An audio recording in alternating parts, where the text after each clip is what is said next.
Hello everyone, back to our YouTube channel গাছপালা mini কিচেনে আপনাদের সবাইকে স্বাগত জানাই। আজকে আমরা রান্না করবো গ্রামে চিকেন কষা। এবং চিকেন কষার জন্য আমরা প্রথম কড়াইটা গরম করে তার মধ্যে তেল নিয়ে নিয়েছি। তার মধ্যে দিয়েছি তেজপাতা, এবং তেজপাতা দেওয়ার পর পেঁয়াজ দিয়ে দিয়েছি, চিনি দিয়ে দিয়েছি, পাঁচফোড়ন দিয়ে দিয়েছি। এটাকে ভালো করে কিন্তু আমরা নেড়ে নেব।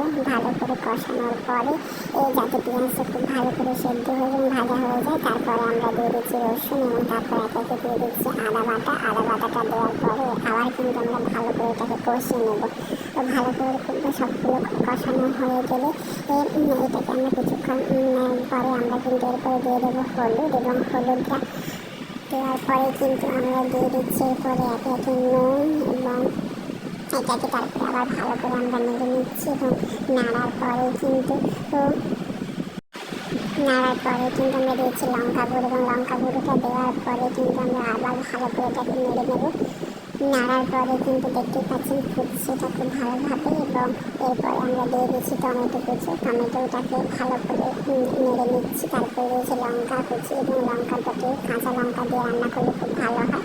তো কাঁচা লঙ্কা দিয়েছি। এরপরে আমরা দিচ্ছি আগে থেকে নুন হলুদ মাখিয়ে রাখা চিকেনটাকে। এই চিকেনটাকে দেওয়ার পরে খুব ভালোভাবে আমরা কিন্তু নেড়ে নিলাম, এবং নাড়া হয়ে যাচ্ছে। এবং এটাকে যতক্ষণ সিদ্ধ হচ্ছে ততক্ষণ আপনারা আমাদের ভিডিওটাকে, আমাদের চ্যানেলটাকে সাবস্ক্রাইব করে আমাদের পাশে থাকবেন।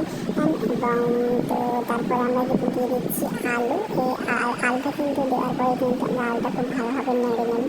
এবং আলুটা যতক্ষণ নাড়া হচ্ছে দেখতে পাচ্ছেন ফুটছে খুব ভালোভাবে, অর্থাৎ যতক্ষণ না সেদ্ধ হয় আমরা কিন্তু এটাকে ভালোভাবে সেদ্ধ করবো। এবং তারপরে কিন্তু দিয়েছি জল, এবং জলটা ভালো করে ফুটছে, এবং ফোটার পরে কিন্তু দেখবেন যে তেলটা কেটে বেরিয়ে আসছে। তাহলে বুঝবেন যে আমাদের চিকেনটা কিন্তু হয়ে আসছে। তো চিকেনটা ফাইনালি আমাদের হয়ে গেল। এবং এরপরে আমরা একটা সারাতে করে এই চিকেনটাকে ঢেলে নিচ্ছি। এবং চিকেনটাকে ঢালার পরে কিন্তু আমরা একটা কলা পাতার উপরে কিন্তু ভাত নিয়ে নিচ্ছি। ভাতের উপরে কিন্তু আমরা চিকেনটাকে দিয়ে দিচ্ছি। তারপর কিন্তু আমরা টেস্ট করে দেখবেন যে এটা কতটা সুন্দর লাগবে, কতটা ইউনিক একটা রেসিপি।